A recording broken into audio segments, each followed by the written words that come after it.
ఓం శ్రీ గురుభ్యో నమః. అందరికీ నమస్కారం. నిన్న మనం మిథిలా నగరంలో జనక మహారాజు గురించి మీనాక్షి ఎంత చక్కగా వర్ణిస్తుందో తెలుసుకున్నామండి. ఆయన ఒక యోగి అని, ఆయన ఎంతో ప్రశాంతత, దయతో ఉంటాడని, అసలు యోగంటే ఎవరు? మరి ఆ ప్రశాంతత ఏంటి? ఆ దయ అంటే ఏమిటి? మరి అన్న విషయాలని మనం చక్కగా తెలుసుకున్నామండి. అయితే ఆళ్ళ తండ్రి గురించి కూడా కొంత మనకి వివరించడం జరిగింది. వాళ్ళ తండ్రి ఎలాగ సేవ చేసేవాడు, ఎలా ఉండేవాడు, ఈ విషయాలన్నీ మనం తెలుసుకున్నాం. వాళ్ళ తండ్రి ఆహ్, జనక మహారాజు యొక్క ఆశీర్వాదాలు తీసుకోకుండా నిద్రపోయేవాడు కాదు. ఎందుకంటే నిద్రలో చనిపోతే కూడా ఆ మరణంలో కూడా ఆయన ఆశీర్వచనం పొందాను అన్న తృప్తి నాకు చాలు అనేవాడనమాట. వాళ్ళ తండ్రి చనిపోతే నాకేమైపోతాను, నేనేమైపోతాను అని మీనాక్షి భయపడేదని. కొన్నిసార్లు జనక మహారాజు వారాల తరబడి ర రాజప్రసాదాన్ని వదిలేసండి ఆశ్రమాలను దర్శించటానికి, లేకపోతే ఏకాంతంగా ధ్యాన సాధన చేసుకోవటానికి వెళ్ళేవారండి. అటువంటి సందర్భాలలో వీళ్ళ నాన్న ఎంతో ఆతృతతో కొన్నిసార్లు రాత్రంతా కూర్చుని ఆయన ఎప్పుడు వస్తారా అని ఆ రావడం మీదే తను జీవించడం ఆధారపడి ఉన్నట్లు ఎదురు చూస్తూ ఉండేవాడు. ఎందుకు అంటే ప్రతిరోజు ఆయన ఆశీర్వాదం లేకుండా నిద్రపోయేవాడు కాదు కదండీ మరి. మీనాక్షి వాళ్ళ తండ్రి. అందువల్ల ఆయన ఎప్పుడొస్తారా? ఎప్పుడు ఆశీర్వాదం తీసుకుందామా అని మీనాక్షి వాళ్ళ తండ్రి ఎదురు చూసేవాడనమాట. వీళ్ళ నాన్న మీనాక్షి పట్ల కొంచెం అశ్రద్ధ పెట్టేవాడండి. ఆయన శ్రద్ధ తీసుకోబోవడాన్ని ఈమె అపార్థం చేసుకునేది. దాంతో మీనాక్షికి వాళ్ళ తండ్రి పట్ల ప్రేమ రాహిత్య బీజాలు మొలకెత్తాయి. ప్రేమ అనేది తగ్గిపోయింది. ద్వేషం పెరగడం మొదలుపెట్టిందండి. ప్రేమ రాహిత్య బీజాలు.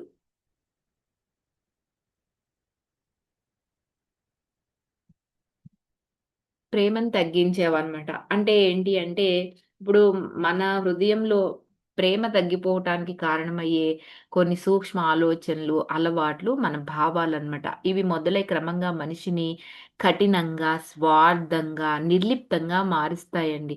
అదే ఏంటంటే అహంకారం, తీర్పు చేసే స్వభావం, కృతజ్ఞత లేకపోవడం, భయం, అసూయ, స్వార్థం ఇలాంటివన్నీ ఆమెలో మొదలయ్యాయంటండి. మొదలైనయి అని చెప్తున్నారనమాట. ఇది ఇలాగా మొదలైతే ఇంక ప్రేమ లేనట్టే అనమాట తండ్రి మీద. అయితే ఈమె పెరిగే కొద్దీనండి ఆయన సమక్షంలో ఉండే పిరికితనం ఏమైపోయింది అంటే, ఎప్పుడైతే ప్రేమ రాహిత్య బీజాలు అంటే కొంచెం స్వార్థముంది, అహంకారముంది, తీర్పు చేసే స్వభావముంది, కృతజ్ఞత లేకపోవడం ఉంది. ఈ లక్షణాలు ఉండడం వల్ల వాళ్ళ తండ్రి అంటే ఒక కోపంగా, ఆగ్రహంగా మారిపోతుందండి. బహుశా ఆయనలో మాతృత్వ లక్షణాలు ఏమీ లేవు అని చెప్తుందండి మీనాక్షి. ఎందుకంటే వాళ్ళ తండ్రి ఎప్పుడూ ఈమెను అంత ప్రేమగా కూడా చూడలేదు అని మనం ఇక్కడ అర్థం చేసుకోవాల్సొస్తుందనమాట. ఆ విధంగా వాళ్ళ తండ్రి ఆ ప్రేమగా అమ్మలాగా చూడలేకపోవడం వల్ల నేను అలా మారిపోయి ఉండొచ్చేమో అని మీనాక్షి చెప్తుంది. ఆయన పనిలో అంతగా లీనమైపోయి ఉండడం వల్ల కూడా కావచ్చు అని కూడా చెప్తుంది. ఏది ఏమైనా కూడా ఒకానొక బిడ్డ ఎదుగుదలలో వచ్చే ఆ యొక్క ఉద్వేగపు హెచ్చుతగ్గుల గురించి ఆయన ఏమీ పట్టించుకున్నట్లు ఉండేవాడు కాదంట. ఈమె యొక్క భావాలు ఎలా ఉండేయి, ఆలోచనలు ఎలా ఉన్నాయి, పిల్ల పెరుగుతుంది గదా! కొంచెం తనతో మాట్లాడదాం, తన ఆలోచనలేంటి, అలాంటి అస్సలు ఏమీ పట్టించుకుందాము అన్న స్పృహలో వాళ్ళ తండ్రి ఉండేవాడు కాదండి. అంతే కాకుండా మీనాక్షికి కలిగే భావాలు ఏవైతే ఉన్నాయో వాటిని పంచుకునేవారు ఎవ్వరూ లేకపోవటంతో తండ్రితో సహా ఎవ్వరూ లేకపోవటంతో వాటిని మీనాక్షి లోపడే దాచుకునేదండి.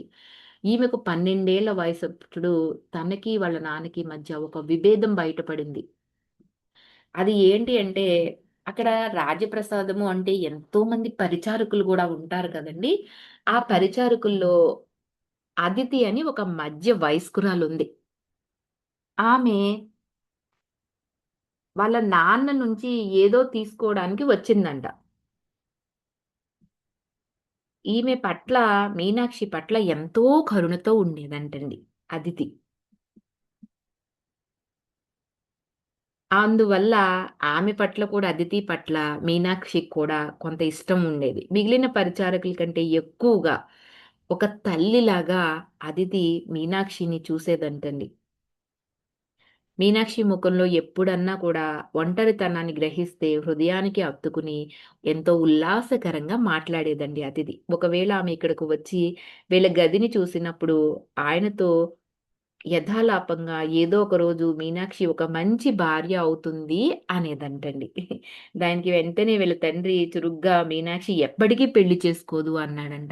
ఏదో గత ఏయో బాధలున్నాయండి. ఏయో కొన్ని పరిస్థితులున్నాయి. అందువల్లే వాళ్ళ తండ్రి ఈమెని ఎప్పుడు ఒంటరిగా వదలడం గానీ, నదీ స్నానానికి పంపడం గానీ, పెళ్ళికి ఒప్పుకోవడం గానీ ఇలాంటియి ఏమీ లేవంటండి. ఆయన స్వరంలో ఎంతో తీవ్రంగా చెప్తాడండి మీనాక్షి ఎప్పటికి పెళ్లి చేసుకోదు అని.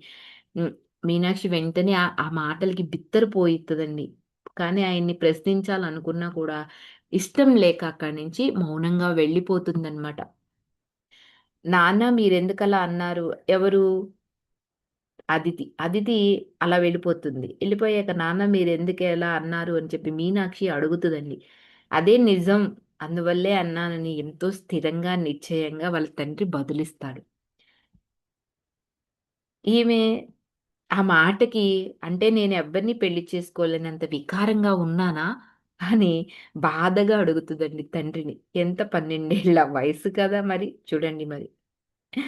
ఎంతో వికారంగా ఉన్నావని ఎప్పుడూ అనుకోకు.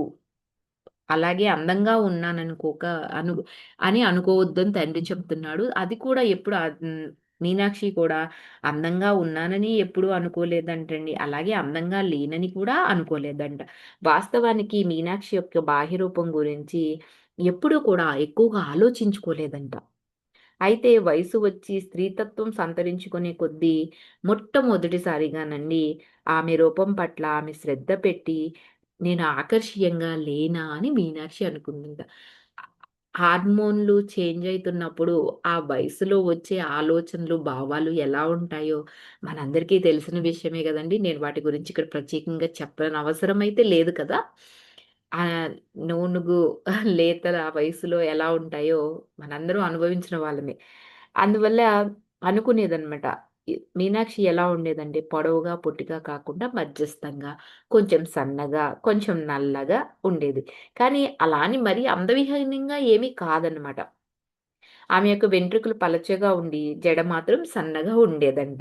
అయితే దాన్ని ఎందుకు పట్టించుకోవాలి అనుకునేది. ఆమెకున్న ఒకే ఒక ఆహ్, ఆ ఆ ఆకర్షణీయమైన కాని విషయం ఒకటుందండి. అనాకర్షణీయమైన విషయం అని చెప్తుంది మీనాక్షి. ఏంటి అంటే ఆమె కుడి బుగ్గ కింద వైపున ఉన్న పుట్టుమచ్చ. కుడి బుగ్గన కుడి వైపున బొగ్గ కింద ఒక పుట్టుమచ్చుందండి. దానివల్ల కొంచెం అ అందహీనంగా ఉన్నానేమో అని ఆవిడ అనుకునేదంట. అయినా పట్టించుకునేది కాదంటండి అసల. ఎందుకు అంటే దాన్నంత పట్టించుకోవాల్సిన విషయం అని నేనెప్పుడు భావించలేదు అని చెప్తుంది. ఎంత మనసు చూడండి ఎంత చక్కగా ఆలోచిస్తుందో మీనాక్షి ఆ వయసులోనే అసల ఇప్పుడు అందం మీద ఎంతమంది దృష్టి పెడుతున్నారండి. ఇంతమంది ఎన్ని విధాలుగా అంటున్నారు అసల. ఎన్ని బ్యూటీ పార్లర్‌లు వచ్చేసినియి. ఎంతమంది దృష్టి పెట్టి మనందరం ఆ పార్లర్‌కి వెళ్లి ఎంతెంత ట్రీట్‌మెంట్‌లు ఎన్ని వేలు, లక్షలు పోసేస్తున్నామో మనందరికీ తెలిసిన విషయమే అనుకోండి. ఆహ్, హ్మ్. అయితే ఈమె అయితే మాత్రం నేను పట్టించుకోవాల్సిన విషయంగా అసలు దాన్ని చూడలేదు అంటుంది.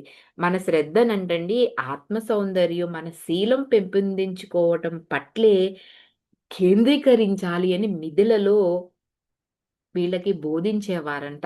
కనుక బాహ్య రూపం పెళ్లిపై ప్రభావం ఎలా చూపుతుంది అని ఒక ప్రశ్న వేస్తుందండి ఇక్కడ మనకి. వీళ్ళ నాన్న ముఖం కొంచెం మృదువుగా మారిందంట. ఆ ప్రశ్న వేసినప్పుడు. మీనాక్షి నీ రూపం బాగానే ఉందమ్మా. నీలో ఏ లోపము లేదు. నీ మొహంలో కూడా ఏ లోపము లేదు. నీకు పెళ్లి వద్దంటానికి కారణం, పెళ్లి మనకి కలిసి రాదు అని చెప్తున్నాడండి వాళ్ళ తండ్రి. దానివల్ల నీ పైన కూడా గొప్ప దురదృష్టం వచ్చి పడుతుంది పెళ్లి వల్ల. అందువల్ల నేను ఈ మాట అంటున్నాను అని వాళ్ళ తండ్రి చెప్తాడండి. దానికి మీనాక్షి ఏడుస్తుందండి. మీరెందుకు ఆ విధంగా అంటున్నారు? నా జీవితమంతా మీరు దురదృష్టం గురించే మాట్లాడటమే వింటున్నాను అని.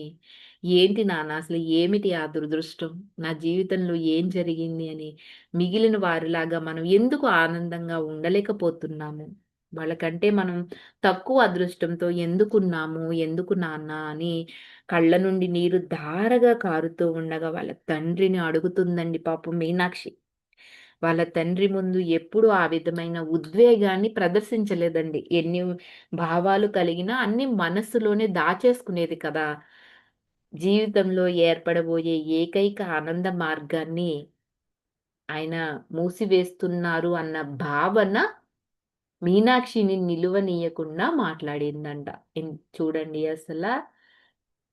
ఎందుకు అంటే పెళ్లి వల్ల ఎంతో ఆనందం ఉంది అని చెప్పి మీనాక్షి అనుకుంటుంది. ఆ ఆనందాన్ని ఆనందం వచ్చే మార్గాన్ని తండ్రి మూసివేస్తున్నాడు అనే భావన ఆహ్, తన్ని అలా నీయకుండా వాళ్ళ తండ్రిని ఎదిరించి ప్రశ్నించే మాట్లాడించింది అని ఇక్కడ మీనాక్షి చెప్తుందండి. మరి మిగతాది రేపు తెలుసుకుందాం. అసలు వాళ్ళకి ఆ దురదృష్టం ఏంటి? నిజంగా వాళ్ళ తండ్రి సమాధానం చెప్తాడా? లేదా ఏమైనా దాటవేస్తాడా? అన్న విషయాలన్నీ గూడా రేపు తెలుసుకుందామండి. Thank you for watching. Like చేయండి, షేర్ చేయండి. మీ యొక్క విలువైన అభిప్రాయాలన్నీ గూడా తెలియచేయండి. Mhm.